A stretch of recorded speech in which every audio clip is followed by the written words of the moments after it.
Donc, on a beaucoup de plaisir à accueillir maintenant Frédéric Castinetti, professeur d'endocrinologie à Marseille, qui est aussi un des élus 2025 de l'executive committee de la Société européenne, puisqu'il a rejoint la présidence du Clinical Committee, celui qui s'occupe des guidelines.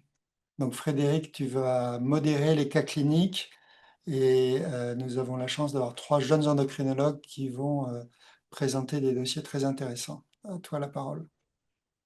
Merci beaucoup, Jérôme, pour cette introduction. J'en profite pour remercier l'ESE, la SFE et la Stedium pour me permettre d'être là ce soir.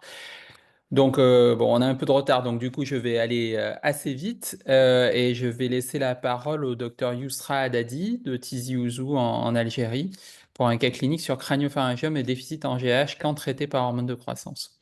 Donc, je rappelle juste, hein, en termes de timing, on est sur 7 minutes de présentation et il est important d'essayer de tenir le temps de façon à ce qu'on puisse avoir quelques questions après chaque cas clinique. Donc, n'hésitez pas à envoyer les questions sur le chat.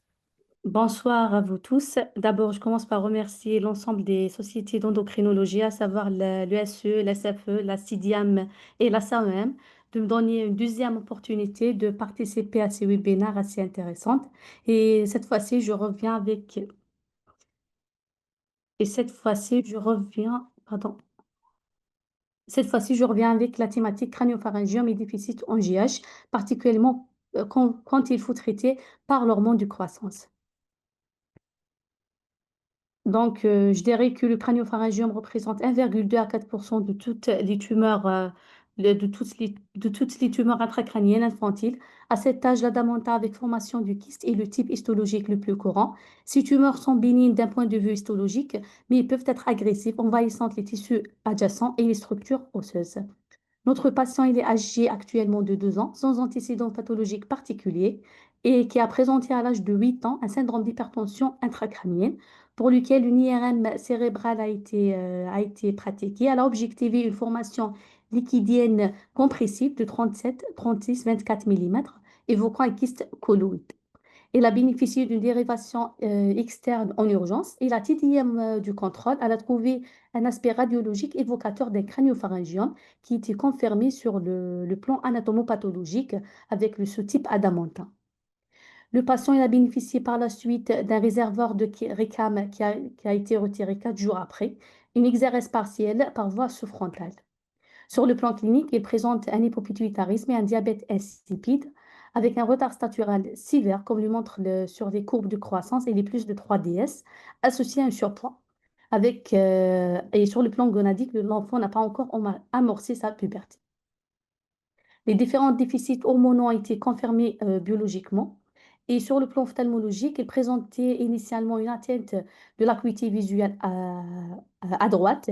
Et puis, il y avait une altération du champ visuel qui nous a amené à indiquer la radiothérapie en juillet 2024. Là, je partage avec vous l'IRM faite avant la radiothérapie qui a montré toujours la tumeur solido-kystique compressive avec une hydrocéphalie modérée. Et à 6 mois après la radiothérapie, elle a montré une légère amélioration de volume tumoral. Et là, nous sommes devant un patient qui a présenté un crânio-pharyngium bénéficiant d'une exérèse chirurgicale partielle, suivi d'une radiothérapie présentant un déficit statural sévère. Et là, toutes les recommandations s'accordent à traiter le déficit en GH chez cet enfant selon une réflexion bénéfice-risque. Et donc, le traitement par GH est indiqué chez notre patient. Je rappelle les bénéfices de l'AGH, qui se limite pas à l'amélioration de la croissance uniquement, mais aussi sur l'amélioration des paramètres métaboliques et la qualité de vie. Cependant, l'AGH et son médiateur endogène, l'IGF-1, ont été incriminés dans la croissance des cellules du crânio-pharyngium in vitro. Et par contre, aucune donnée n'a prouvé ça in vivo, comme le montrent les études observationnelles qui ont démontré la safety et l'innocuité de l'AGH chez les enfants présentant un crânio-pharyngium. Nous arrivons au vif du sujet, c'est le moment optimal pour initier cette thérapie. Cette question elle a fait l'objet d'un débat et plusieurs publications ont traité cette question. Je partage avec vous cet article récemment publié en mai 2023 qui a conclu et a soutenu aussi l'initiation précoce de l'AJH dans le traitement de crânio-pharyngien visant à optimiser la croissance linéaire et les résultats métaboliques. Aussi, cette publication très intéressante, donc qui a regroupé 71 pardon, patients atteints de crânio-pharyngien qui ont été regroupés selon la date de l'initiation du traitement. Et elle a montré aucune augmentation du taux de récidive ou de progression chez les différents groupes, à savoir les patients qui ont reçu un traitement après 12 mois, avant 12 mois, après 12 mois, avant 12 mois ou entre 6 et 12 mois après la dernière chirurgie ou radiothérapie. Donc, plusieurs études partent dans le même sens et je citerai les dernières recommandations, donc le consensus français sur la prise en charge du crânio-pharyngiome où l'indication du traitement par GH peut être débutée dès le sixième mois après la fin du traitement du crânio-pharyngiome, après vérification de sa stabilité sur deux IRM successifs espacés de 3 mois, voire dès le troisième mois si le patient présente un retard avancé, sévère plutôt. Donc, ce qui concerne le suivi à long terme, donc actuellement, les données actuelles disponibles ne montrent pas un effet sur la mortalité, la progression ou la récidive tumorale, ni sur l'apparition de néoplasmes secondaires, comme le montre ce papier, où la JH n'a pas eu d'impact sur la survie sans rechute chez ces patients. Par contre, elle a montré deux facteurs pronostiques, à savoir la radiothérapie initiale et la présence de tumeurs résiduelles. Aussi par cette méta-analyse qui a révélé un taux de récidive du crânio-pharyngien très faible chez les enfants traités par GH comparativement à ceux non traités. Donc, revenons à notre cas, chez qui on a rencontré plusieurs défaits. D'abord, en rapport avec la tumeur elle-même, qui a été révélée par un syndrome d'HSI, avec l'extension importante et les compressions des structures anatomiques avoisinantes. Aussi, par la complexité de la prise en charge. C'est un patient qui a bénéficié initialement d'une dérivation externe, d'implantation d'un réservoir de récam qui a été retiré juste après, des biopsies, des interventions transphénoïdales et sous-frontales sans compter les chirurgies réparatrices. Et ceci nous rappelle de la déclaration de Harvey Cushing qui a dit que les crâniophryngiomes étaient les tumeurs intracrâniennes les plus redoutables.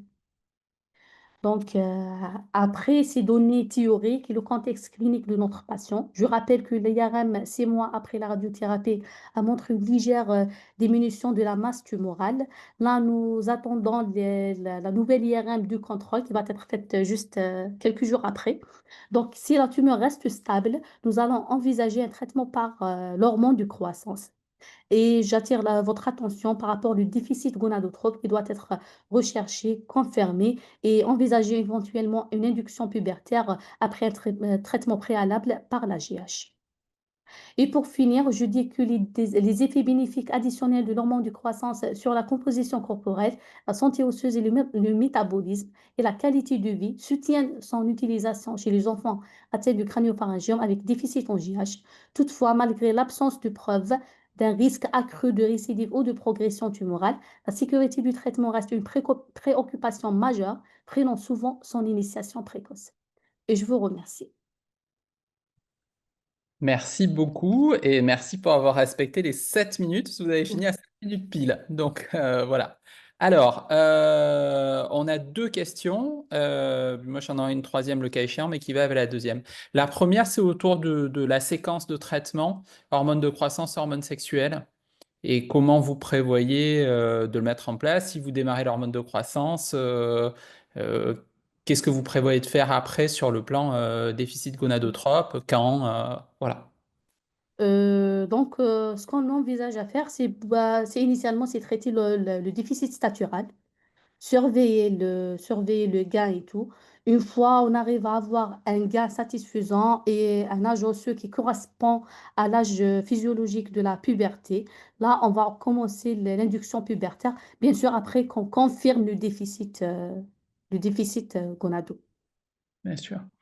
Alors, la deuxième question, c'était un commentaire, mais ça peut être une question aussi.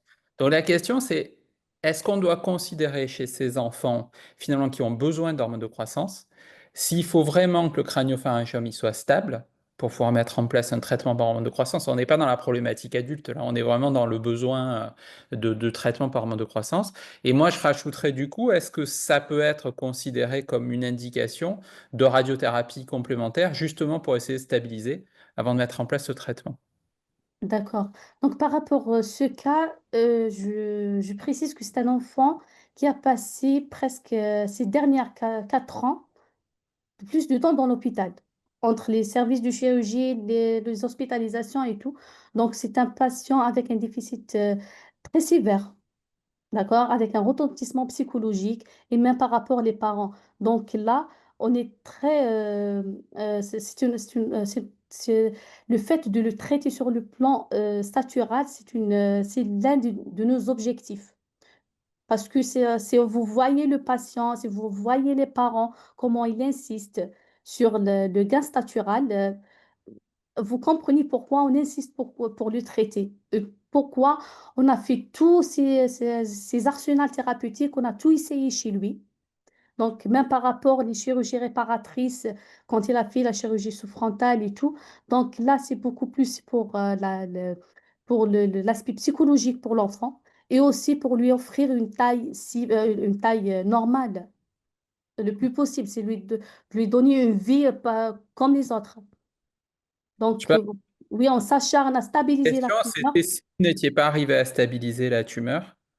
Dans ce contexte-là, est-ce que vous auriez essayé, je sais pas, le traitement par hormone de croissance à faible dose, par exemple, ou est-ce qu'il faut considérer que c'est une contre-indication C'est formelle pour cet enfant, c'est possible parce qu'on va discuter avec les parents.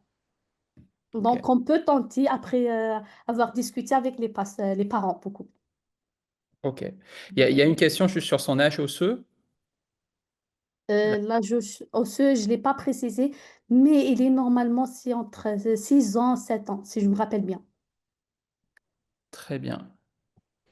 Bon, écoutez, c'est parfait, je pense. Il reste une petite question que je vais vous Oui, laisser sur le chat, et comme ça va nous permettre d'avancer. Merci beaucoup pour ce cas qui était très intéressant et très challenging, du coup. Merci. merci.